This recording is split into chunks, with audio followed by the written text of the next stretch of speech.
Hey, welcome to the blog this week. Hey, may I ask you a question? Sure, go ahead. Which one question demands your attention? Well, I haven't really got a clue. Well, let me see if I can make this simple. What do you do with your creativity? What do I do with my creativity? Yeah, what do you do with your creativity? Well, I wear cool glasses, sandals, a tie-dyed shirt, and I have some hip hair patch on my chin. Well,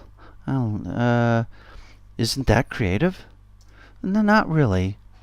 What? You don't dig the patch? Well, yeah, I think the patch is pretty cool. The glasses are pretty cool, and I love the tie-dyed shirt. But creativity is much more than what you wear or what you do, really. It's a powerful tool for enabling you to do anything you want in life. It helps you to develop alternatives. Let's just put it that way. How did you do that? Well, I didn't really do that. Rory did.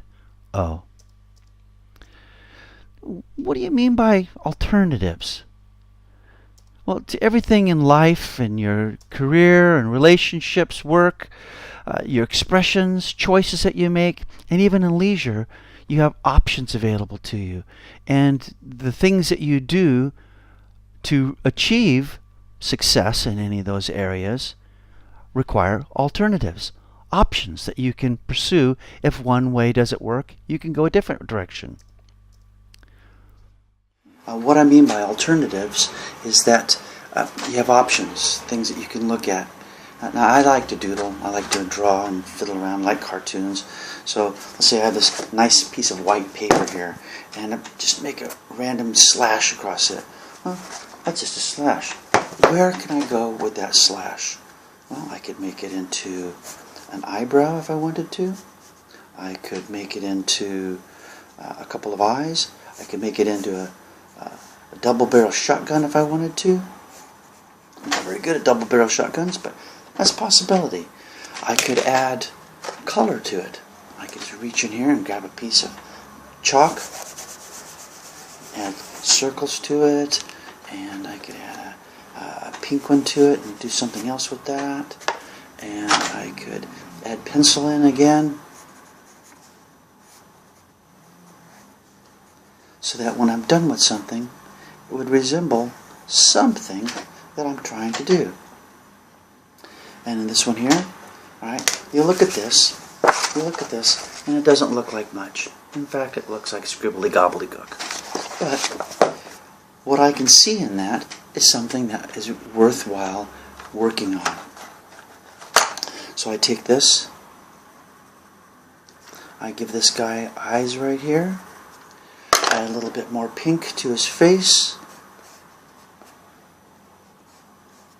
and I give him some ears perhaps, and then I add some hair,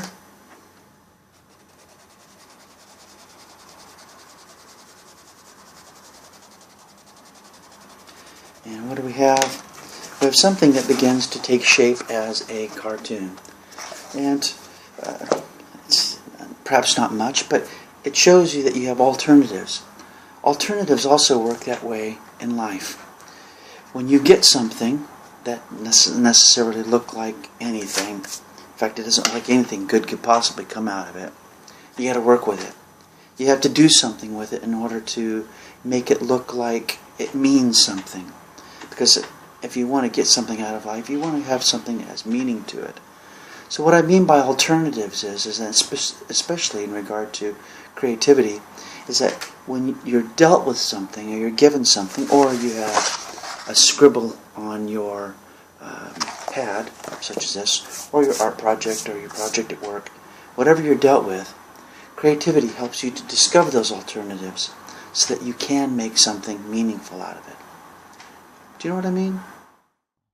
Okay, you've got my mind working. Now what? Well, over the next several weeks, I'm going to be talking about a number of different things in regard to 7 competencies that you can use to develop your creativity. Those would include things like seeing, telling, flow, play, feeling, the sense of being, and of course, doing. All of those things together, when you're activating them, enable your creativity to flourish. That's a lot to take in. I know, but I think you've got what it takes to grasp it and do something with it. I appreciate your vote of confidence.